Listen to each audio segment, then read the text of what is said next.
It's a great honor to introduce today Professor Leeanne Carey from Australia, who arrived yesterday to the University of Haifa, who is an internationally known prominent researcher in the field of neurorehabilitation.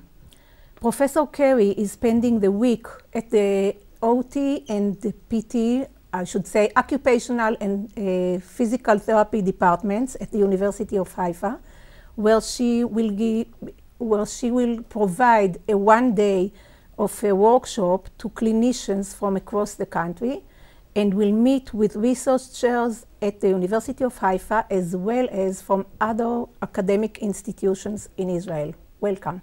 Thank you. Professor Carey comes to us with innumerable achievements, and the allotted time will not suffice if we were to mention them all. So we'll just like to highlight some of their more amazing achievements. Professor Carey has published over 70 scientific publications in leading international journals. She's an editor of a recently published important book on stroke rehabilitation, Insights from Neuroscience and Imaging.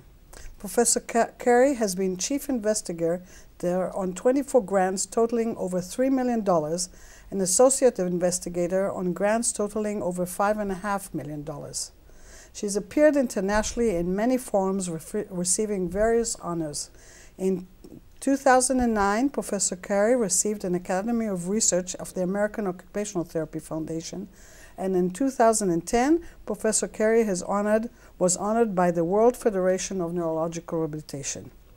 In 2004, Professor Carey founded the Division of Neurorehabilitation and Recovery at the National Stroke Research Institute, Florey Neuroscience Institute in Australia, which she has headed since. She also holds a professional appointment at the Department of Occupational Therapy at La Trobe University. Her scientific work combines research in the field of neuroscience and its impact on clinical outcomes and practice. Without further ado, we welcome you and thank you for coming to Israel and to the University of Haifa to share with both researchers and clinicians your knowledge and expertise. Thank you. It's really a very great pleasure to be here, so thank you. As an introductory question to our audience, who do not have a background in rehabilitation science, why focus on stroke rehabilitation and particularly on sensory rehabilitation? Right. Well, as you may know, 1 in 6 people are going to experience a stroke in their lifetime. Now, many of these people are going to have the ongoing problems. And rehabilitation now, what we're looking at is further hope for stroke survivors to see improvement in the days, weeks, months and even years after a stroke. And that hope is now based on what we better understand about what we call the adaptability or the plasticity of the brain. We're finding out that the brain is much more able to adapt and change and learn even months and years after a stroke than we previously understood. And so what we're trying to do is to see how we can bring some of that knowledge of that adaptability of the brain into the rehabilitation, to build the science of rehabilitation. And one key element of that really is to aim to take a more restorative approach to rehab, to actually improve lost function so the person has the ongoing ability, rather than take just a compensatory type of approach, which for a long while that has been the approach that we've taken in many parts of the world for rehab. So the one area that I've really focused on within the research that we're involved in is sensory rehabilitation. The reason why this has been important for me, there's actually 1 in 2 stroke survivors who lose the sense of touch. It's like their hand is blind after they lose this sense of touch. They can't, without touch, they can't really explore or understand, process the world around them. And so they have a lot of problem with everyday tasks, such as just even being able to use a fork or to do up their buttons. And the issue is that this has been somewhat of a hidden problem. that a lot of clinicians, you know, they might be able to move, but they don't realise the ongoing problems of it. And you might imagine yourself, if you're getting out of bed and you can't feel your foot when it makes contact with the floor, how safe are you going to feel getting up? Or walking, which is another area which I know is of particular interest there. So these problems are ongoing, and so what I've really focused on as a clinician, my background is as an occupational therapist, but over the last 20 years I've really worked on building my understanding of the neurosciences, so hopefully I can bring some of that knowledge into what we're doing in the clinical practice setting. And so what I've worked to do is to actually see how we can bring some of that science into an approach to rehab. And one approach that we have tested now is called the sense approach. And so it's actually here in that we basically what we're looking at here is translating some of those principles of neuroscience into the clinical practice protocols. And so the important part is to get it to something that clinicians can do. And this is where we're aiming to have manuals and DVDs to actually support what a therapist can do when they're sitting across the table or in the clinic with their client.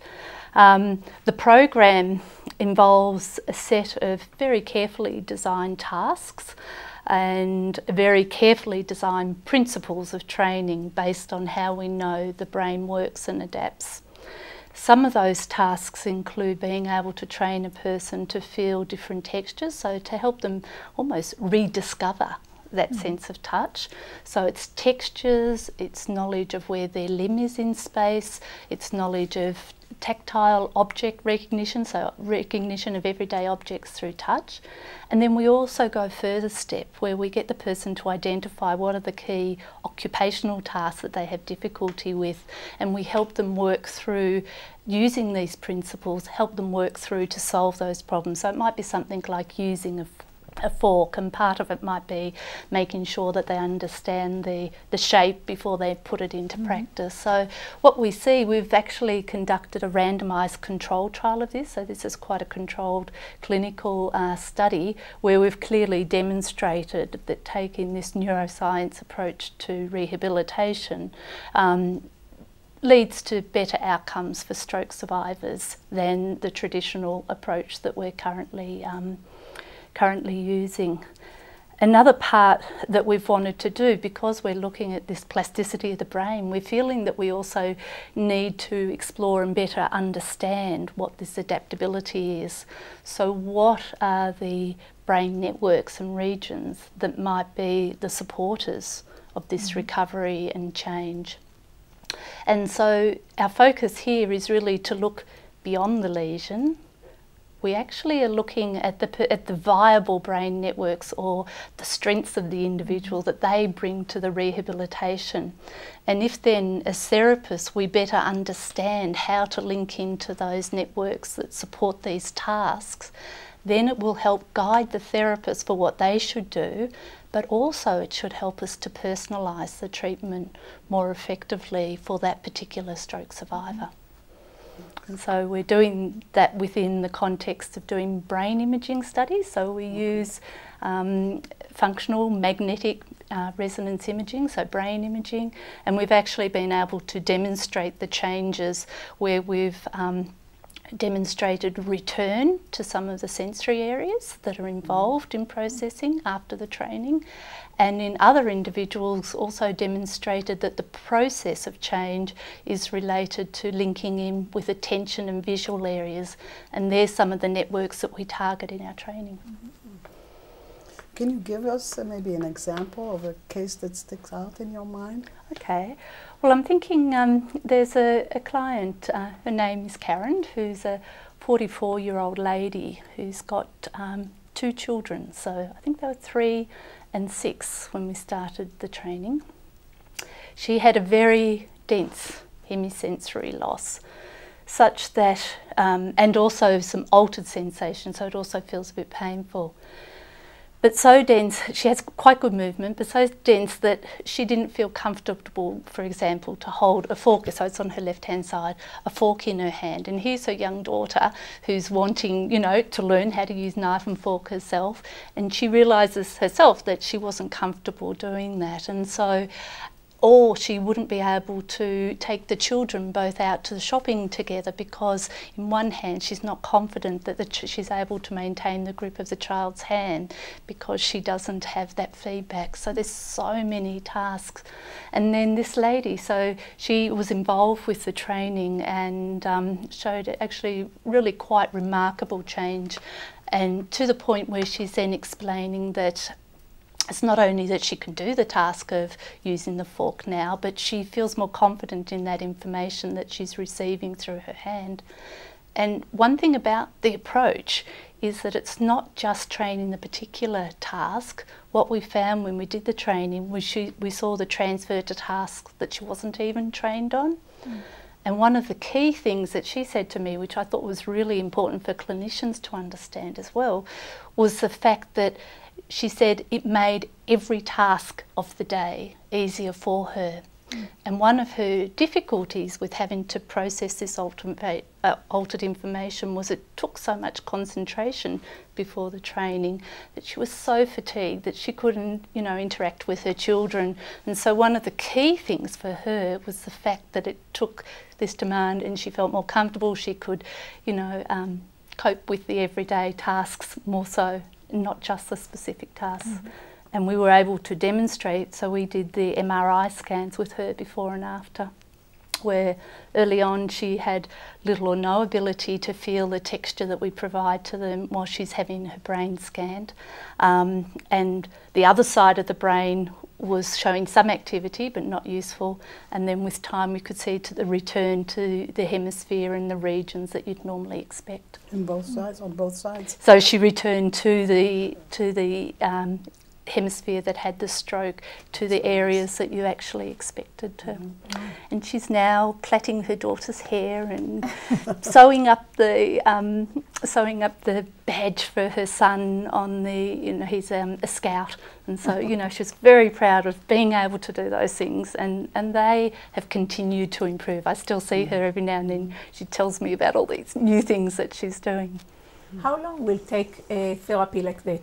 Okay, well, the training, when we've focused on in the controlled trial, was 10 sessions, each session being about 1 hour long, and we've spread it over a period of about 4 weeks, so 3 sessions a week.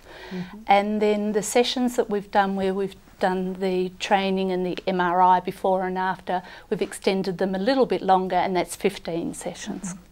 So it's like within 2 months. Yeah, absolutely, quite remarkable sometimes. Remarkable, yeah. And people say that themselves.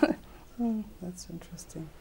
You can ask. Where do you expect this research to go on? Which directions are you thinking about now?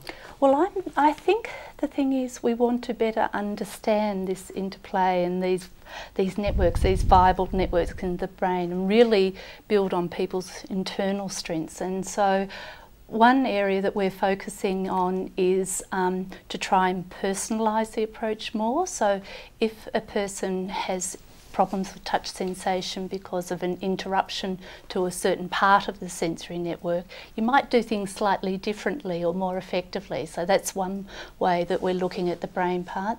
And the other way that we're looking at it, we know sensation is important for action.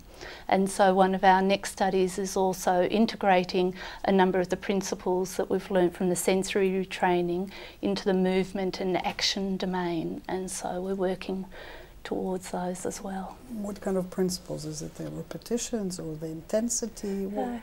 Well, for sensation, one of the key principles, and again these are based on the neuroscience, will be calibration, for example.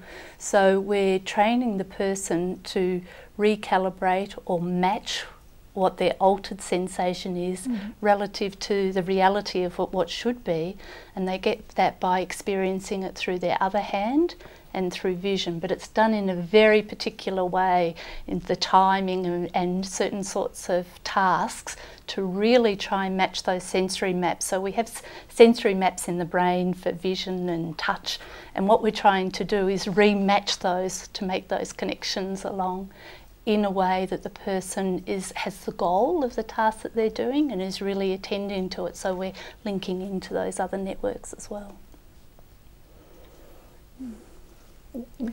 What kind of training do the therapists need in order to implement this kind of... Okay. Well, what we've been doing is we've been conducting some workshops, usually 2-day workshops, where we have the opportunity for therapists to learn some of the knowledge, so the theory part, the skills, and so we actually have quite practical sessions within it where they actually even get an opportunity to experience what it's like to have a sensory loss whilst doing a task that their client might need to do. But also with that knowledge, that approach, we're wanting to make sure that they really have enough knowledge so that they can problem solve as well. So 2-day workshops is how we've been doing it. We've been trying to provide resources to therapists to help support that. So that's why I've been busy on the manual, just to get it out to people. And we've linked with that. We've taken DVD of sessions with 3 or 4 different clients to really demonstrate the principles, how they vary, how they progress. And my end goal, and I've got a little bit more work to do, is to try and put some of this online so that we can build a community of therapists who have various sort of levels of background in this, and that we can bring in new case scenarios and problem solve through the application in a wide range of areas. I know that you are mainly a researcher, but you do teach at the University of Latrobe, right? Yes, yes. And my question is, do you teach those sensory processes to students?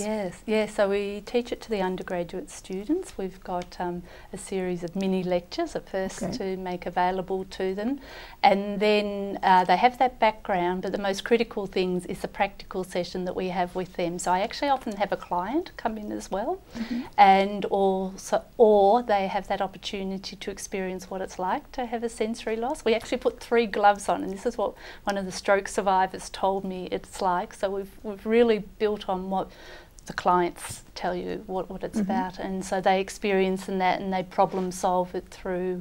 I also supervise a number of masters and PhD students, so they're involved along the way as well.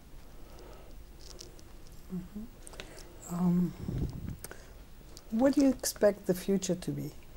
Where do you think following research will go? Which directions? Okay. Well, in the future for rehab type things.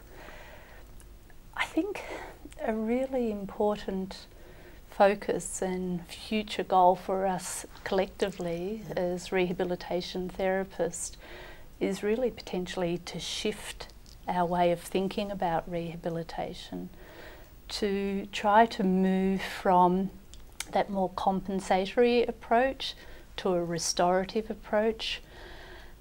My actual vision is to look to how we might actually transform rehab, to bring it more in line with what we know from neuroscience, to test it in terms of best evidence, but also to recognise what clients' expectations are and to really try and work towards those. We've got a long way to go along the way, and but I think it's an exciting time, and it's a time that it's important to work across disciplines. So I work a lot with neuroscientists and cognitive neurosciences and various sort of health professionals as well, and I think that's sort of the key to this area, because we're trying to untap really quite a huge potential, and so we all need to come together to see if we can bring some of that knowledge into the reality of our clinical practice protocols. And so I think it's the clinical practice protocols.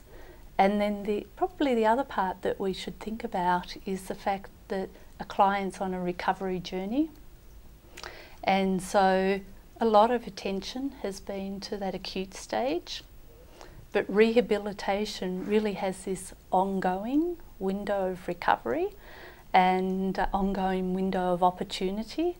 And I think we're the health professionals that need to take that responsibility and to ensure that we do use that window of opportunity.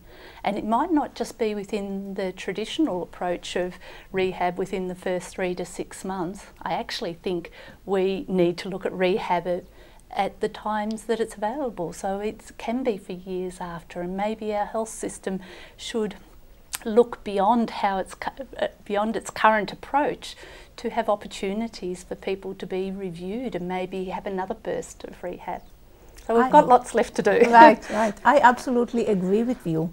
It's not only in the sensory area, but we know that some clients can still recover and have new ways of doing motor and cognitive things way after their CVAs, meaning sometimes 2 or 3 years later when therapists don't see them anymore.